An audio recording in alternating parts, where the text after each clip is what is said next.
اس میں بتایا کہ اللہ تعالیٰ کے لیے جو کچھ آسمانوں اور جو کچھ زمین میں ہے تمام کی تمام چیزیں اللہ کی پاکی بیان کرتی ہیں، ہر چیز گواہی دیتی ہے کہ اللہ کے سوا کوئی عبادت کے لائق نہیں ہے اور اللہ ہر عیب سے پاک ہے۔ دیکھیے مسئلہ یہ ہے کہ دنیا میں آج بھی اکثریت کافروں کی ہے جو اللہ کو نہیں مانتے، یا مانتے تو ہیں مگر ماننا نہ ماننا برابر ہے۔ جیسے عام زبان میں کہتے ہیں کہ اللہ کو مانتے ہیں مگر اللہ کی نہیں مانتے، تو ان کے ہاں اللہ کو ماننا اور نہ ماننے میں کوئی خاص فرق نہیں۔ یہ ایک ایسی چیز ہے جس سے انسان بہت متاثر ہوتا ہے کہ اگر اللہ کو ماننا اتنا ضروری تھا، اس کے احکام پہ چلنا اتنا ضروری ہے، تو دنیا کی اکثریت اس پر عمل کیوں نہیں کرتی؟ آج بھی آپ دیکھ لیں تقریباً 1 ارب مسلمان ہے اور 4 ارب دنیا میں کافر ہیں۔ مسلمان جیسا ہی بد عمل کیوں نہ ہو، لیکن کم از کم اس کو احساس ہوتا ہے کہ یہ صحیح ہے یہ غلط ہے، اس کی خواہش ہوتی ہے کہ کسی طریقے سے میرے بھی موت ایمان پر ہو اور میں بھی جنت میں چلا جاؤں۔ لیکن صبح و شام ہمیں جس دعوت سے واسطہ پڑتا ہے اور جن لوگوں سے واسطہ پڑتا ہے ان میں زیادہ تر کافر ہیں، مانتے ہی نہیں، اور وہی ترقی پر بھی ہیں۔ دوسری عجیب ترین بات یہ، یعنی جو اللہ کو نہیں ماننے والے وہ زیادہ ترقی میں ہیں، تو یہ دونوں چیزیں اہل ایمان کو آزمائش میں ڈال دیتی ہے۔ دونوں چیزیں، ایک تو نہ ماننے والے زیادہ ہیں، دوسرا نہ ماننے والے ترقی میں ہیں، حکومت میں ہیں، دنیاوی عیش و عشرت میں ہیں۔ اس کا نقصان یہ ہوتا ہے کہ جو ماننے والے ہیں نا وہ بھی احساس کمتری میں مبتلا ہو جاتے ہیں، پتہ نہیں ہمیں کوئی غلط تو نہیں ہے، یہ ساری دنیا کدھر کو جا رہی ہے۔ انسان کی ایک عادت ہے، وہ دنیا کو دیکھتا ہے کہ دنیا کدھر جا رہی ہے، یہ سارے ادھر کو جا رہے ہیں کہ میں سب میں تنہا نہ ہو جاؤں، کٹ کے الگ نہ ہو جاؤں۔ یہ اس زمانے میں زیادہ ہے، پہلے اتنا نہیں تھا، اب بہت زیادہ، کیونکہ بے دینی غالب آتی چلی جا رہی ہے۔ آج حضرت مولانا اشرف علی تھانوی رحمہ اللہ تعالی کا ایک ملفوظ پڑھا، فرمایا کہ بظاہر ایسا لگتا ہے کہ اب امام مہدی اور حضرت عیسیٰ ہی کے زمانے میں خیر غالب آئے گی، حضرت مہدی اور حضرت عیسیٰ ہی کے زمانے میں خیر غالب آئے گی، خیر کا غلبہ ہوگا۔ یعنی حالات ایسے تنزل کی طرف جا رہے ہیں۔ ان حالات میں پریشان انسان کو قرآن جیسی تسلیہ دیتا ہے، خدا کی قسم دنیا کی کوئی چیز نہیں دیتی۔ ایسا حوصلہ بڑھاتا ہے کہ تم ہی برحق ہو، تم ہی صحیح ہو، وہ غلط ہیں، اتنا حوصلہ دیتا ہے۔ دنیا میں جتنے مذاہب ہیں ان کی آسمانی کتابیں انہیں حوصلہ نہیں دیتی۔ جتنے بھی مذاہب ہیں نا، کوئی عیسائی اگر پریشان ہو جائے کہ میں جس مذہب پہ چل رہا ہوں پتہ نہیں ٹھیک بھی ہے یا غلط ہے، اور پریشانی کے عالم میں انجیل کا مطالعہ کرنا شروع کر دے تو اس کے ایمان میں اضافہ نہیں ہوگا، بلکہ اس کی پریشانی بڑھے گی اور اشکالات شروع ہو جائیں گے۔ انجیل کی آیتوں میں تعارض، انجیل میں جو بات کے لوگوں نے فحش باتیں درج کر دیں، انبیاء کی طرف بھی معاذ اللہ فحش کاموں کی نسبت ہے، اس میں پریشان ہو جائے گا، لہذا وہ مذہب سے آزاد ہوتا ہے۔ دنیا میں اسلام کے سوا جتنے مذاہب ہیں وہ سب تنزل کا شکار ہیں، کوئی قوم بھی مذہب پہ نہیں چلتی، چل رہے تو تھوڑا بہت 2-4 چیزیں رہ گئی ہیں، باقی مذہب ختم۔ 2 ہی طبقے دنیا میں وجود میں آ رہے ہیں، اگر مذہب ہے تو اسلام، ورنہ لا دینیت، لا مذہبیت، دہریت، یعنی ہر چیز سے آزاد۔ آپ اگر یورپ میں امریکہ میں جائیں گے تو آپ کو 2 قسم کے طبقے ملیں گے، یا تو پکا مسلمان یا بالکل مذہب سے آزاد، نہ عیسائی ہے نہ یہودی ہے نہ سکھ ہے، کچھ بھی نہیں ہے۔ اس کا مطلب یہ نہیں کہ عیسائی دنیا سے ختم ہو گئے، بہت ہی کم ہو گئے ہیں، آٹے میں نمک کے برابر۔ جو مذہبی ہیں بھی تو ان کا اپنے مذہب سے رشتہ بہت کمزور، بہت کمزور۔ مذہب کے نام پہ قربانی دینے کا جذبہ تو بالکل ہی ختم ہو گیا، بالکل ہی ختم۔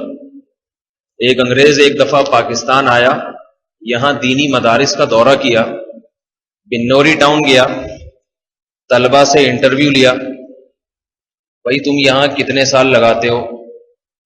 طالب علم بتایا جی 8 سال میں دورہ حدیث مکمل ہوتا ہے۔ پھر کیا کرتے ہو؟ جی 1 سال میں یہ تخصص۔ تو اس انگریز نے کہا کہ 8 سال اتنی محنت کرتے ہو، ہاسٹل میں یہی رہتے ہو، تو اتنا پڑھنے، اس نے دیکھے نا وہاں کلاسیں ہو رہی ہیں، صبح بھی ہو رہی ہیں، پھر دوپہر طلبہ تھوڑی دیر آرام کرتے ہیں، پھر تکرار میں لگ جاتے ہیں، عصر سے مغرب کچھ دیر چھٹی ہوتی ہے، پھر مغرب کے بعد تکرار، مطالعہ، پھر رات 11-12 بجے تک پڑھتے رہتے ہیں۔ تو بڑا حیران ہوا۔ میں جب مدرسے میں گیا پہلی دفعہ، اسکول کالج چھوڑ کے جب جامعۃ الرشید میں دارالافتاء والارشاد میں گیا میں، اس وقت 10-12 طلبہ ہوتے تھے وہاں، بلکہ 10-12 بھی زیادہ کہہ دیے، 8-10 ہوتے تھے۔ ہم نے اسکول کالج کا ماحول دیکھا تھا، صبح ایس ایم سائنس کالج جا رہے ہیں، 8 بجے کا ٹائم ہے تو 11 بجے پہنچ رہے ہیں، 12 بجے چھٹی ہے تو 11:30 بجے واپسی ہو رہی ہے۔ سب کا یہی حال ہے، اور امتحان میں نقلیں اور سب ایسے فضول جو حساب کتاب چل رہے ہیں۔ اور طلبہ کی آپس کی جو زبان تھی، یہ ایس ایم سائنس کالج کی بات کر رہا ہوں، کئی سال پہلے، تقریباً 1992-93 کی بات ہوگی۔ تو اس طرح کی طلبہ جو ہے آپس میں باتیں، ہم این سی سی کی ٹریننگ کر رہے تھے، وہ ہوتی ہے نا این سی سی کی ٹریننگ، 20 دن کی ہوتی تھی، اب پتہ نہیں ہوتی ہے نہیں ہوتی، تو فوجی ٹریننگ ہوتی تھی این سی سی کی۔ تو ایک لڑکا دوسرے لڑکے سے کہہ رہا ہے کہ یار میرے ابا ہر وقت مجھے ٹینشن دیتے ہیں۔ دوسرا کہتا ہے کہ تو نے ایسے ابا پالے ہوئے کیوں ہیں؟ ہے تو یہ ایک مزاح کی بات، لیکن کتنا بدترین مذاق ہے، کتنا بدترین مذاق۔ یعنی باپ کے بارے میں میں سمجھتا ہوں کہ مذاق میں بھی ایسا نہیں کہنا چاہیے۔ ایک دوسرے سے پوچھ رہا ہے کہ میرے ابا بڑی ٹینشن دیتے ہیں، یوں کرتے ہیں، دوسرا کہتے ہیں تو نے ایسے ابا پالے ہوئے کیوں؟ ہنسی آ گئی، سب ہنس ختم ہو گیا معاملہ۔ جب ہم مدرسے کی لائن کی طرف آئے تو پھر ہمیں احساس ہوا کہ یہ جملہ بہت ہی گھٹیا جملہ ہے۔ انسان کے لیے اس کائنات میں اللہ رسول کے بعد سب سے زیادہ قابل تعظیم اس کا باپ ہے، سب سے زیادہ قابل تعظیم۔ حتیٰ کہ علماء نے لکھا ہے کہ ماں کا حق باپ سے 3 گنا زیادہ ہے، مگر تعظیم باپ کی ماں سے زیادہ ہے شریعت۔ سمجھ رہے ہیں بات؟ ادب احترام جو ہے نا شریعت میں باپ کا ماں سے بھی زیادہ ہے۔ وجہ اس کی یہ کہ وہ آپ کی ماں کے لیے بھی قابل تعظیم ہے، آپ کا باپ جو والد ہے نا وہ آپ کی والدہ کے لیے بھی قابل تعظیم ہے۔ یعنی آپ کو حکم ہے اپنی ماں کی تعظیم کرو، اور ماں کو حکم ہے اپنے شوہر کی تعظیم کرو، تو ماں کو حکم ہے کہ اپنے اولاد کے باپ کی تعظیم کرو۔ پتہ چلا کہ تعظیم میں باپ کا حق ماں سے بھی زیادہ، کیونکہ سربراہ بھی ہے گھر میں وہ۔ تو اس کائنات میں اللہ رسول کے بعد انسان کے لیے سب سے زیادہ قابل تعظیم اللہ نے کس کو بنایا؟ باپ۔ اس میں بزرگی رکھی۔ اس کے بارے میں کالج میں تقریباً 15-20 سال پہلے یہ تبصرے ہوتے تھے، باپ پالا ہوا۔ یہ تو میں نے بہت ہلکا لفظ بتایا ہے، ہلکا، ورنہ اس سے زیادہ ہی ہوتا ہے۔ اور آج یقیناً زیادہ ترقی ہو چکی ہوگی، مجھے نہیں پتا کہ کالج میں کیا ہوتا ہے۔ ہم جب چلے گئے مدرسے، ہم نے وہاں اساتذہ کا احترام کرنا سیکھا، اساتذہ کی جوتیاں سیدھی کرنا سیکھی، بزرگوں کے چپل کہیں آ رہے ہیں تو چپل اٹھا کے ان کے پاس رکھ دیے۔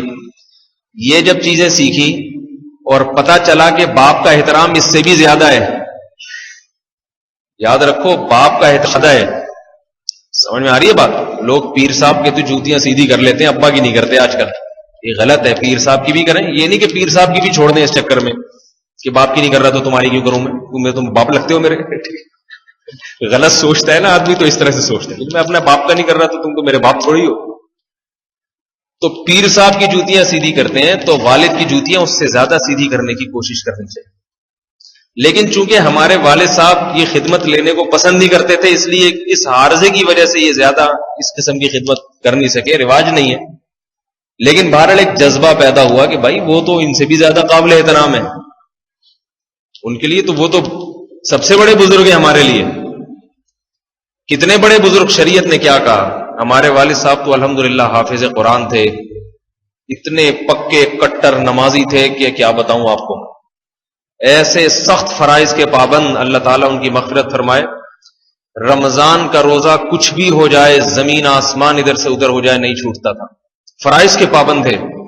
سعودیہ میں جاب تھی تو 18 گھنٹے کی گرمی میں کہیں ریگستان میں کام تھا ان کا، اتنی شدید گرمی کہ وہاں بتایا، اعلان ہوا کہ بھئی روزہ نہیں رکھ سکتے یہاں پہ، ناممکن سی بات ہے. والد صاحب نے کہا مر جاؤں گا، رمضان ہو اور روزہ ہو چھوڑ دوں، یہ نہیں ہو سکتا.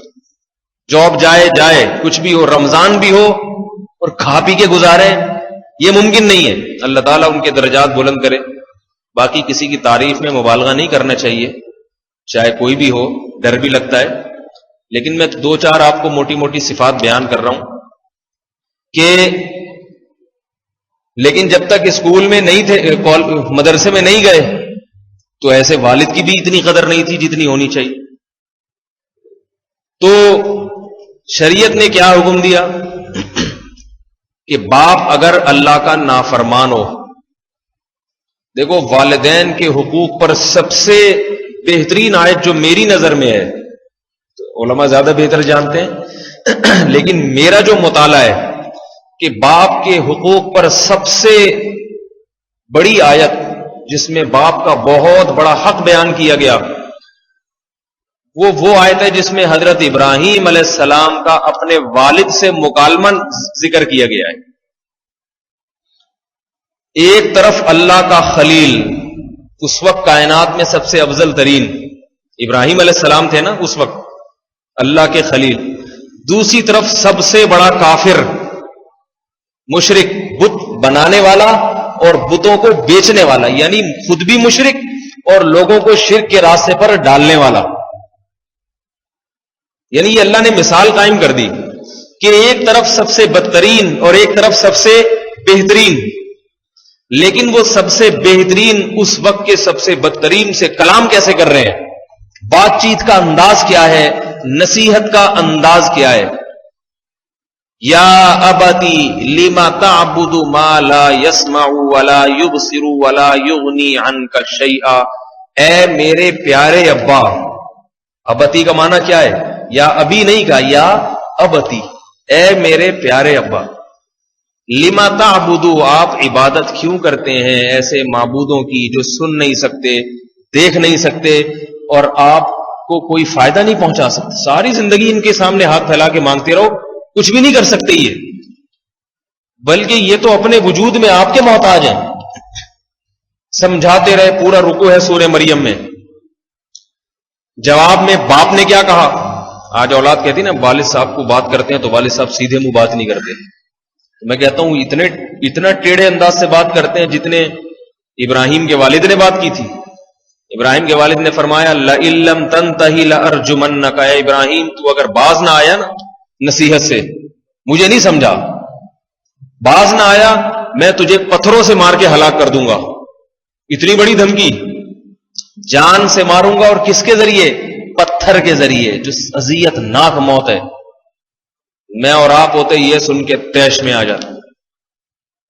کتنے واقعات ہیں، باپ کو تھانے میں بند کرا دیا، نام لے کے باپ کو پکارتے ہیں، بہت سے لوگ نام لے کے پکارتے ہیں. یہ سارا کلچر یورپ سے آ رہا ہے ہمارے گھر. ان کے تو کیا بولوں، پھر مجھے غصہ آتا ہے، پھر باہر سے لوگوں کے فون آتے ہیں، آپ انگریزوں کے خلاف بولتے ہیں، اتنے اچھے لوگ ہیں وہ. ہوں گے بھائی اچھے، اللہ اور اچھا بنا دے. تو کتنا بڑا حق اللہ نے بیان کیا. تو ابراہیم علیہ السلام یہ دھمکی سن کے کیا کہتے ہیں؟ اچھا باپ نے کہا وَهْجُرْنِي مَلِيًّا، چھوڑ دے مجھے میرے حال پہ. قَالَ سَلَامٌ عَلَيْكَ، کہا میرے والد آپ پر سلامتی ہو. سَأَسْتَغْفِرُ لَكَ رَبِّي، میرا مقصد آپ کو جہنم سے بچانا ہے. دعوت دے کے ذلیل کرنا، یہ آپ کو نیچا دکھانا نہیں، آپ تو میرے والد ہو، لہذا میں اب دعوت سے تو مایوس ہو گیا، آپ کی اس دھمکی کے بعد لگتا ہے کہ میری دعوت آپ کو فائدہ نہیں پہنچائے گی، لیکن ایک آپشن ہے میرے پاس، اللہ سے آپ کے لیے توبہ استغفار کرنا، اگر اللہ اسی حال میں آپ کو معاف کر دے، مجھے تو مقصد آپ کو بچانا ہے، مقصد یہ نہیں کہ آپ جو ہے نا میری تقلید شروع کر دیں، میری تقلید سے مقصد بھی آپ کو بچانا تھا۔ سأستغفر لک ربی، میں اپنے رب کے لیے آپ سے مغفرت کی دعا مانگتا رہوں گا، انہ کان بی حفیہ، میرا رب مجھ پر بڑا مہربان ہے، میرے ساتھ بڑے معاملات ہیں میرے رب کے۔ پھر اللہ نے ابراہیم علیہ السلام پر پابندی لگا دی کہ مشرک باپ کے لیے آپ مغفرت کی دعا نہیں کر سکتے، یہ پابندی لگنے سے پہلے ابراہیم علیہ السلام نے کہا تھا، پھر اللہ نے پابندی لگا دی کہ اجازت نہیں ہے۔ اس کے بعد چلے گئے، وطن چھوڑ دیا کہ بھئی مایوس ہو گئے، ممکن نہیں ہے، علاقہ چھوڑ دیا۔ اس سے علماء نے استدلال کیا ہے کہ باپ کے ساتھ رویہ اچھا رکھنا واجب ہے، مگر شریعت کے معاملے میں باپ کی اتباع جائز نہیں ہے، شریعت کے معاملے میں علماء کی اتباع لازم ہے۔ وَاتَّبِعْ سَبِيلَ مَنْ أَنَابَ إِلَيَّ، اللہ فرماتے ہیں صاحبہما فی الدنیا معروفا، دنیا میں والدین سے اچھا سلوک کرو مگر راستہ والدین کا اختیار نہیں کرو۔ وَاتَّبِعْ سَبِيلَ مَنْ أَنَابَ إِلَيَّ، راستے ان لوگوں کے راستے پر چلو جو میرے راستے پہ چل رہے ہیں۔ اس سے کون لوگ مراد ہیں؟ وہ علماء جن کا عمل ان کے علم کے مطابق، علماء سے پوچھ پوچھ کے زندگی گزارو، زندگی گزارنا والدین کے طریقے پر نہیں ہوگا، لیکن یہ شرعی معاملات میں یاد رکھیں، مسئلہ سن لیں اچھی طریقے سے، درس کا موضوع تو کچھ اور ہے لیکن میں یہ علمی مسئلے درمیان میں اس لیے بتاتا ہوں کہ پھر یہ الگ سے ان کا کوئی ٹاپک نہیں ہے جس کے تحت ان کو بیان کیا جائے تو یہ باتیں رہ جاتی ہیں۔ شریعت کے جتنے معاملات ہیں اس میں کس کی اتباع کا حکم ہے؟ بولو بھائی، علماء کی۔ سمجھ میں آ رہی ہے بات؟ والدین کی اتباع جائز نہیں ہے اس میں، لیکن جو مباح کام ہے نا، مباح جن کا حلال و حرام، جائز ناجائز، مکروہ سے تعلق نہیں ہے بلکہ مباح کام ہے، مباح، تو ان مباح میں فقہا نے پھر تفصیل بیان کی ہے، وہ میں ابھی زیادہ ڈیٹیل میں نہیں جاؤں گا، اس کی زیادہ تفصیل میں نہیں جاؤں گا، بات بہت لمبی ہو جائے گی۔ تو کچھ مباح تو ایسے ہیں جو انسان کے بنیادی حقوق میں سے ہیں، بنیادی حقوق میں سے، جیسے روٹی کھانا آپ کا بنیادی حق ہے یا نہیں؟ 2 روٹی تو فرض ہے، اس سے تو پیٹ بھرنے کے لیے ضروری ہے، تیسری روٹی مباح ہے، کھا لو، نہیں کھاؤ مرضی ہے، دل چاہ رہا ہے تو کھا لو، چوتھی روٹی اگر خراب ہونے کا، پیٹ خراب ہونے کا یقین ہے تو وہ جائز نہیں ہے، علماء نے لکھا ہے۔ علماء نے لکھا ہے جب انسان کا پیٹ بھر جائے اور وہ لقمہ اٹھا رہا، اس کو یقین ہو اب یہ لقمہ میرے پیٹ کو خراب کرے گا، تو شامیہ میں لکھا ہے کہ یہ لقمہ اس کے لیے حرام ہے، حرام کا مطلب مکروہ ہے، ناجائز ہے، پتہ ہے یہ پیٹ پھاڑے گا جا کے، اور اللہ کیا فرما رہے ہیں؟ لا تہلکوا انفسکم، اپنے آپ کو ہلاک مت کرو۔ تو ہلاک جیسے بھوکا رہنے سے ہوتا ہے نا، بھوکا رہو گے تو مر جاؤ گے نا، ایسے ضرورت سے زیادہ کھانے سے بھی مر جاتا ہے آدمی، اس لیے کھانا بھی اعتدال سے کھانا چاہیے۔ تو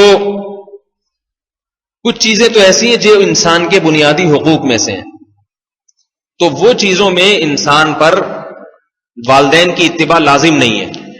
بنیادی حقوق بھی ہوتے ہیں نا کچھ، اللہ نے انسان کو الگ سے بنیادی حقوق دی، بھئی یہ تمہارا ذاتی معاملہ ہے، جیسے آپ نے کھانا کیا ہے، اب آپ مثال کے طور پر یہ چیز پسند کرتے ہیں، عاقل بالغ ہیں آپ، اور والدین کہتے ہیں نہیں یہ نہیں، یہ والی کھاؤ، تو بھئی ابا میرا پیٹ ہے، مجھ سے نہیں وہ نہیں کھایا جا رہا، میں کیسے کھا لوں، ٹھیک ہے نا؟ تو یہ چیزیں ایسی ہیں جن میں والدین کو زبردستی نہیں کرنی چاہیے، غلط ہے یہ۔ اسی طرح تجارت مباح کام ہے، جیسے تجارت انسان کا بنیادی حق ہے۔ اب لڑکا جب بالغ ہو گیا تو اس کی مرضی، وہ تعلیم حاصل کر کے بڑا بننا چاہے، ملازمت کر کے بڑا بننا چاہے یعنی دنیاوی لحاظ سے، یا وہ عالم بننا چاہے، یا وہ تجارت کرنا چاہے، تو یہ انسان کے بنیادی حقوق ہیں۔ اس میں ایک لڑکا ملازمت کرنا چاہتا ہے، والد صاحب دباؤ ڈال رہے ہیں کہ نہیں تمہیں تجارت کرنی پڑے گی، تو فقہا لکھتے ہیں کہ اس میں والد کی اطاعت لازم اور واجب نہیں ہے، ثواب ہے، اگر ابا کے کہنے پر چلے گا، ابا کو خوش کر لے گا، بہت ثواب ملے گا اس کو، لیکن اگر نہیں چلتا تو انشاءاللہ گناہ بھی نہیں ہوگا، کیونکہ اب یہ تجارت کرنی ہے، ملازمت کرنی ہے، یہ خود مختار ہے اس معاملے میں، اس میں والد صاحب مشورہ دے سکتے ہیں مگر زبردستی بالغ اولاد پر مسلط نہیں کر سکتے اپنی رائے. لیکن اولاد اگر نیک سمجھدار ہو تو اسے چاہیے کہ مسلط ہو یا نہ ہو ماں باپ کی مان لے, اس میں انشاءاللہ ثواب بہرحال ملے گا لیکن واجب نہیں ہے. سمجھ میں آ رہی بات؟ اسی میں نکاح بھی ہے, شادی کا معاملہ ہے. تو اب نکاح کرنا چاہ رہا ہے بالغ ہونے کے بعد, والد صاحب کہہ رہے ہیں اجازت نہیں ہے, اور اپنے خرچے پہ کرنا چاہ رہا ہے, بہو کو خود اپنے خرچے پہ کھلائے گا, اپنے الگ رہائش کا انتظام کر رہا ہے, تو اس میں والد اگر کہتے ہیں کہ بھئی نکاح نہیں کرو تمہیں اجازت نہیں ہے, تو نہ صرف یہ کہ والد کی بات ماننا لازم نہیں ہے بلکہ شریعت کہتی ہے کہ اس میں والد کی بات کو مسترد کر دو, کیونکہ اس میں شریعت کی ترغیبات موجود ہیں. نبی صلی اللہ علیہ وسلم نے حکم دیا ہے بلوغت کے بعد نکاح جلد کیا جائے, تو وہاں نبی کا حکم کس کے حکم سے ٹکرا رہا ہے؟ والد کے حکم سے. تو اس میں بھی والد پر زبردست, یہ اس لیے بتا رہا ہوں کہ بعض والدین جب اپنے حقوق پر بیان دیتے ہیں, پھر سمجھ آ رہی ہے بات, پھر بالغ اولاد کے ہر معاملے میں دخل اندازی.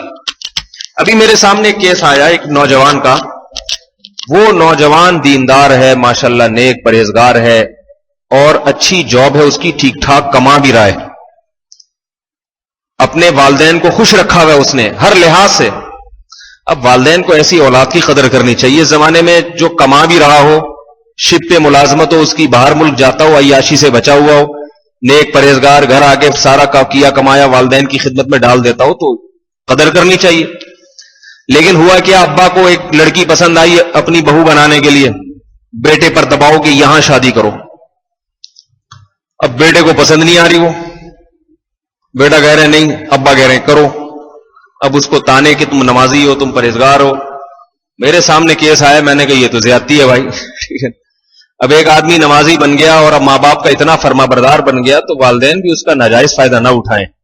یہ زبردستی اس کی وہاں شادی کرا رہے ہیں جہاں وہ خوش نہیں ہے. اس کا نتیجہ کیا نکلے گا؟ جب شادی خوشی سے ہی نہیں ہوگی تو وہ لڑکی ابا کی بہو تو اچھی بن جائے گی مگر بیٹے کی اچھی بیوی, بیٹے کو محبت ہی نہیں ہوگی اس. ایسے کئی واقعات سامنے آئے ہیں کہ والدین نے زبردستی شادی کرا دی اپنے اولاد کی, بیٹے کی وہیں کرنا ہے تو نے, بیٹے کا بالکل بھی دل مائل نہیں ہے. نتیجہ کیا نکلا؟ شادی ہو گئی اور 6-7 مہینے کے بعد عذاب بن گئی دونوں کی زندگی. تو اس لیے بھائی والدین سے بھی گزارش ہے کہ وہ یہ بھی دیکھیں کہ اللہ نے ہمارے حقوق کا دائرہ بھی کہاں تک رکھا ہے. سمجھ میں آ رہی ہے بات کہ نہیں آ رہی؟ شاید میں ٹی وی میں آ رہا ہوں بھائی, ٹی وی میں تو نہیں آ رہا میں,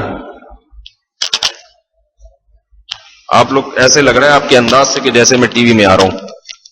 تو والدین کو بھی تھوڑا سا ان چیزوں میں خیال کرنا چاہیے. ایک خاتون ہے وہ اپنی بیٹی پہ دباؤ ڈال رہی ہیں کہ فلاں لڑکے سے شادی کرو, فلاں سے نہیں کرو. اب وہ اتنا اس پہ دباؤ ڈالا ہوا ہے, وہ فلاں لڑکے سے نہیں کرنا چاہ رہی, اس کو دوسرا لڑکا پسند ہے کہ بھائی میں ادھر کروں گی. اب میرے پاس بھی فون آیا, میں نے کہا بھائی میں یہ تو نہیں کہتا آپ ماں سے بغاوت کرو, لیکن کم از کم والد صاحب کو صورتحال بتا دیں کسی ذریعے سے. لڑکی خود والد کو نہ بتائے ابا مجھے وہ والا زیادہ اچھا لگ رہا ہے, یہ ذرا حیا اور شرم کے تقاضوں کے خلاف. کسی ذریعے سے والد صاحب کے کان میں ڈلوا دو کہ ابا یہ والا نہیں وہ والا. یاد رکھو لڑکی کے لیے بھی یہ مسئلہ ہے. نبی صلی اللہ علیہ وسلم نے ترغیب دی ہے کہ لڑکی جہاں چاہتی ہے تو پہلی ترجیح اس کی چاہت کو دینا چاہیے. حدیث سے ثابت ہے یہ. بلا وجہ ماں باپ کو اس میں بھی دخل اندازی نہیں کرنی چاہیے. البتہ اگر باپ یہ سمجھتا ہے, اس میں شریعت نے باپ کو اتھارٹی دی ہے, ماں کو نہیں دی, کیونکہ باپ مرد ہے, اس کو زیادہ چالاکیوں کا پتا ہوتا ہے کہ یہ لفاظ آدمی ہے, بچی کو اس نے بیوقوف بنایا یا واقعتاً شوہر بننے کے لائق ہے بھی یا نہیں. تو باپ کو اعتماد میں لینا ضروری ہے. اور باپ اگر یہ سمجھتا ہے کہ میری بچی جہاں نکاح کرنا چاہتی ہے اس میں کوئی واضح خرابی نہیں ہے, تو باپ پر لازم ہے کہ اس کو مسترد نہ کرے. وہ سمجھ میں آ رہی ہے بات؟ نبی صلی اللہ علیہ وسلم کے پاس اس قسم کے جب کیس آتے تھے تو آپ صلی اللہ علیہ وسلم لڑکی کی رائے پر فیصلہ فرماتے تھے. جیسے حدیث میں آتا ہے کہ ایک صحابی نے کا جب انتقال ہوا تو انہوں نے اپنے بھائی کو اپنی بچی کا ولی بنا دیا. سمجھ آ رہی بات؟ اپنے بھائی کو اپنی بچی کا متولی بنا دیا کہ میرے بعد مرنے کے بعد میری بیٹی کی شادی وادی تمہارے ذمہ ہے. چچا کو بنا دیا یعنی, اور شریعت میں ہے بھی چچا کے ذمہ. اب ہوا یہ کہ مغیرہ ابن شعبہ رضی اللہ تعالیٰ عنہ اس حدیث کے راوی ہیں, بڑے مالدار صحابی تھے, ارب پتی,